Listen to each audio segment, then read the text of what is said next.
Hey there, everybody. Welcome to our review of Cobra Kai Season 4, Episode 7. Are you guys ready to learn everybody's weaknesses? I will start by sharing mine. It is Mountain Dew. If you bring Mountain Dew, I will be distracted by whatever else I am doing. I will just drink that. I say this as we're entering the new year, and I'm trying to not drink it so much anymore. I am not sharing my weakness. I am Cobra Kai until Oh, I die. I'm Kreese. right. Okay. I have no weakness. I think it has been established in any of these videos that I am not John Kreese. I am Dimitri, who actually, no, I am like the version of Dimitri in like season 1 who wanted nothing to do with any of this stuff.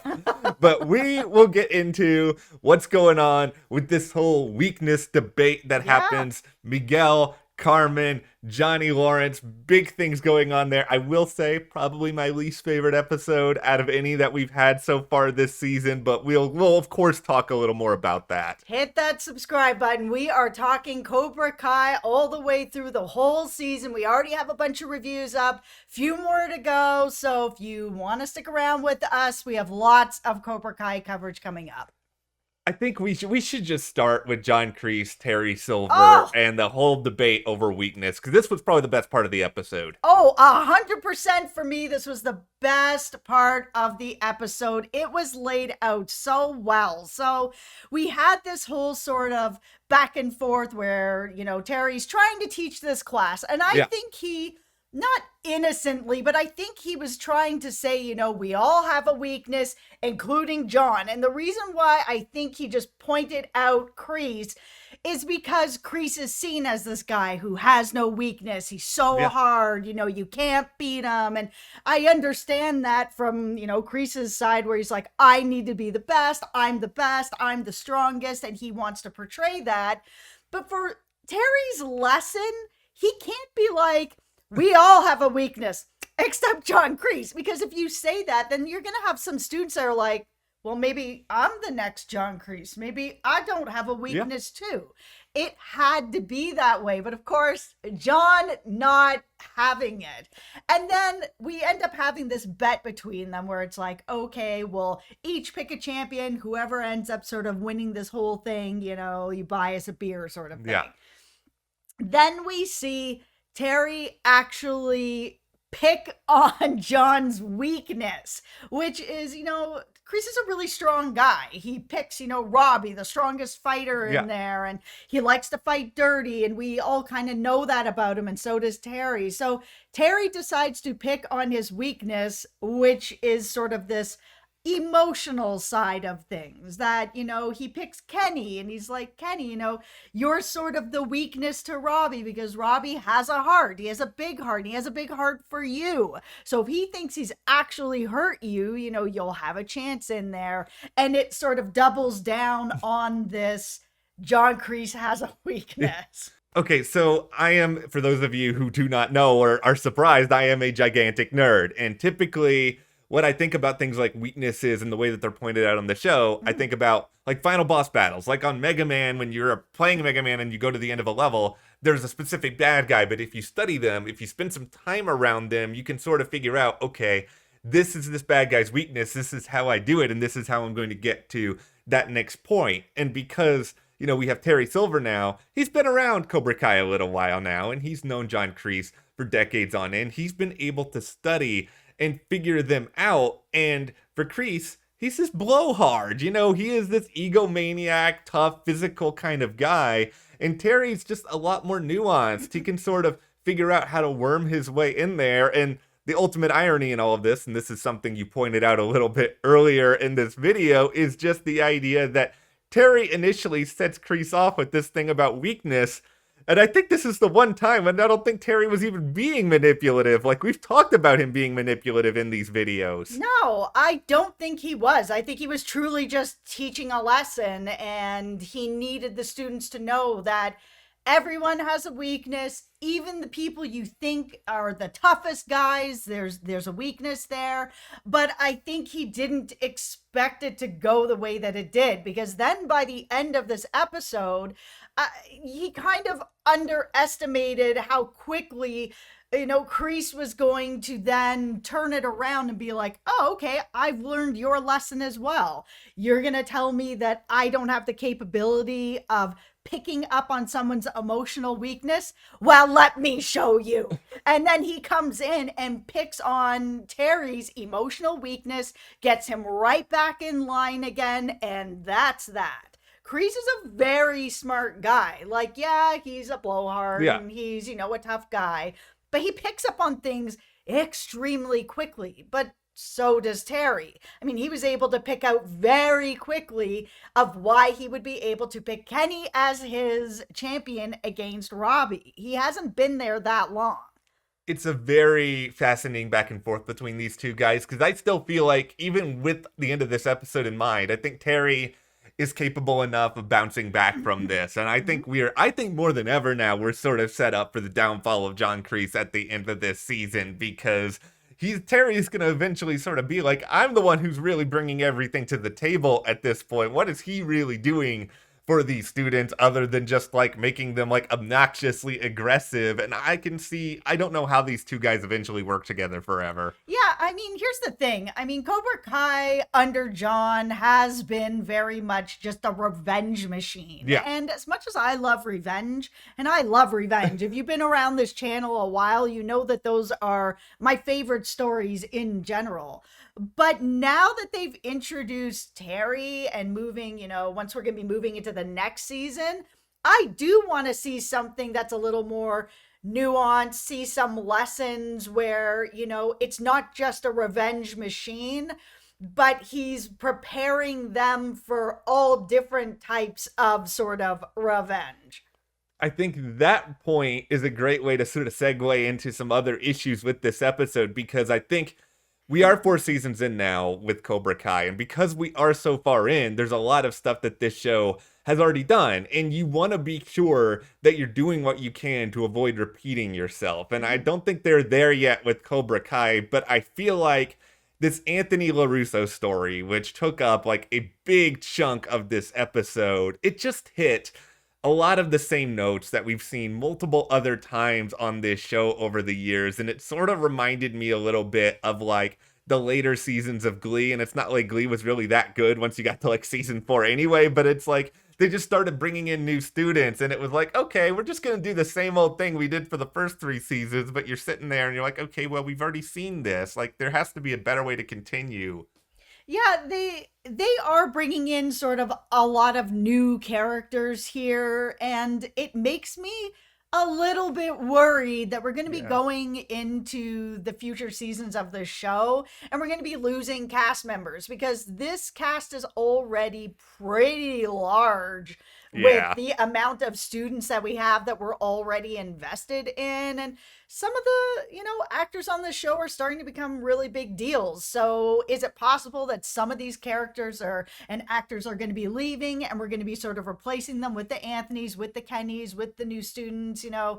It could be going that way.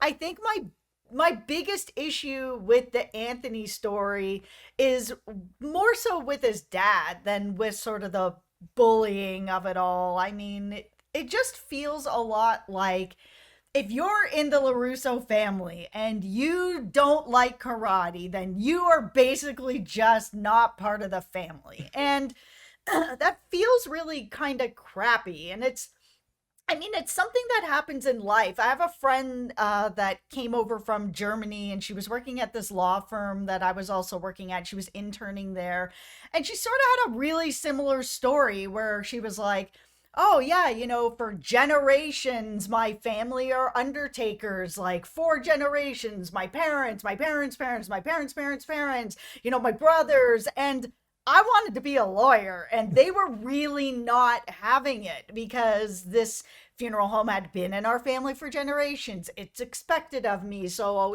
I've left Germany to come to Canada to have to study law because it was really difficult for everybody. And I'm not saying like her family was like, how dare you? But, it was a difficult thing, I'm sure, for generations to then be like, hey, I'm the black sheep. I'd like to be a lawyer, sort of thing. And then you've got it on this show where you've had the Anthony character who is not interested. Yeah. Like he has said in this particular episode, I don't know Mr. Miyagi. He's not someone I have a connection with, and everyone else in the family does. So I do not feel the same way. Then we have Daniel's story. It's like, oh, well, Mr. Miyagi held you as a baby and you kicked him in the face. And, so you do have this connection. And he was like, oh, I didn't know that. But it's like when you go to like a family gathering and like there's this one woman that shows up and she's like, I used to change your diapers when you were a child, when you were a baby, and and you're still looking at this person being like, who are you? You don't have the connection. I think the thing that makes the Anthony storyline just really, really difficult and challenging is that so much of this show is geared around karate to the point that they don't have a lot of room for other things. And this is obviously a big problem with the Daniel LaRusso character as well. And I think so much of this is due to him sort of having his own rags to riches story here, is that because he started off in this position where he came almost from nothing, and this really worked out for him. I think he has a hard time of sort of seeing that there are other paths out there. And I know he tried to like impart some wisdom to Miguel recently on that he can find his own path, but it was like Miguel's path was still kind of Daniel's path that he was projecting onto him. And I think Daniel has a very limited view of the world because of everything that he did. And he's gonna have to be around people that encourage him to be more open-minded and allow that to be seen more in his son. And I would love to say, hey, Johnny Lawrence can do that, but he's already kicked Johnny Lawrence to the curb just because Johnny didn't want to submit to his ideas. So I don't know how Daniel's gonna open his eyes.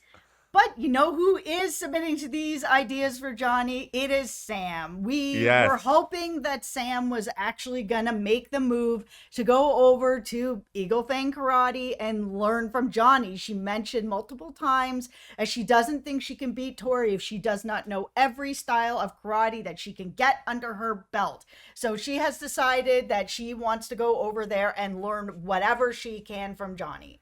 I think it was a very validating twist because one of my big issues with this episode is that we spent like half of it on Anthony and Kenny, and I don't even think Kenny's a bad character, but it was just like half of the episode was spent on this, and we just came off this epic battle with this huge twist and all this stuff that was coming on, and I wanted so much more of this. And I think Sam joining Eagle Fang is going to make for some really fun rivalry stuff. I mean, my one concern here is that I kind of liked our new addition to Eagle Fang and the debate team member who was just like kicking all the guys in the nuts. She was great. It was great. She's great. I'm really looking forward to, this is the character I was already looking forward to. I really liked, seeing her come in and rattle off all these movies from the 80s. Like she really does do her research and she is just unafraid. I really like her.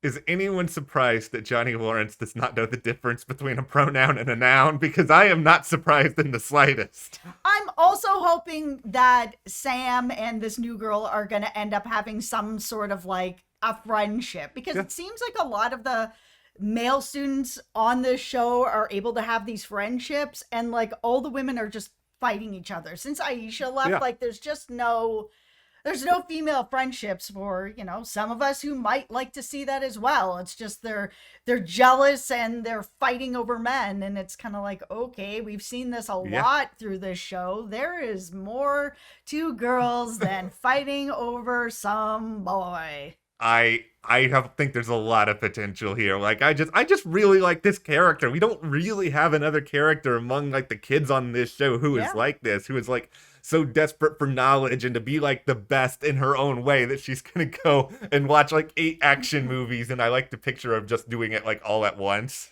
All right, so Miguel knows about Carmen and Johnny. For some reason, he left his like karate bandana in her bed. I don't want to know what happened there. I don't think any of us, we all have our imagination here with that. So he finds out about it, and I wasn't really sure how this was gonna go. Like, I thought he'd be a little bit hurt, a little more hurt than he was, that they hid this for so long for no real reason. I mean, he does love both of them. So that's where it ended up landing. It was like, well, I love Johnny, I love my mom, you guys are happy, I'm happy, cool, as long as nothing changes, which was not the case.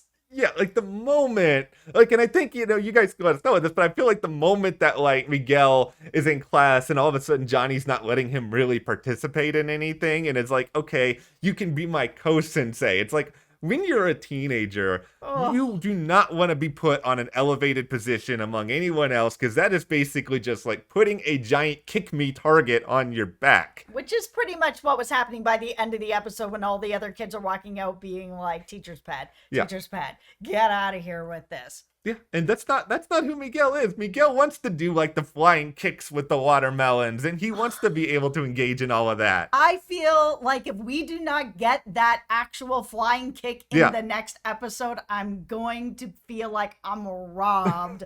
I feel like there needs to be something that's like a really cool kind of thing like that, like the iconic crane kick, that there's going to be something that's Johnny's that he's able to sort of put into his students. And Miguel's going to learn it. I really want Sam to learn it because I think she's going to win the battle with Tori. It's just kind of feels like where it's going to go with that, and it would be cool to see her win with something like that we just haven't seen yet. How much would Daniel be stewing if Sam wins with one of Johnny's signature moves? That would be great. It would be great for so many reasons. And the biggest one just being that Daniel really does need to open his mind a little bit more to the fact that Miyagi-Do is just not the right way, that there are multiple right ways. Sam is right about that. I think psychologically with Johnny, that scene with him and Miguel is really important in this episode. And I think it's one of Billy Zabka's like best moments of this season where he sort of explains, and I think a lot of us could have sort of assumed this was coming, that he wanted to treat Miguel special in part because of, how he handled everything with Robbie. And I think he wants to sort of be the good father now. But I appreciated that the writers sort of dug into it being more than that, where, he lost his real father at such a young age, and that's clearly still having an impact on him. He's like trying to fill this void that was left with Robbie, but also that was left with himself. And I think because you're looking at a guy with like zero positive male role models in his life other than John Kreese, who is not positive in any shape or form. He doesn't know what to do. No, I'm glad that they did come up with some sort of explanation for why he just abandoned Robbie and continues to abandon Robbie, because there was a line in there that he said where he was just like, I piled all my sort of abandonment issues on top of Robbie, and, because that's too late, I'm now sort of working on you. And there was a minute there where I was like, it's too late. What is Robbie, like 17 years old? Like, he is still a kid. Yeah. And it's never too late. I mean, to try to put something into fix a relationship, it just made me feel so sad that he's just kind of like, it's too late. This kid's whole of 17, so he's a lost cause. And it's just like, but he's not.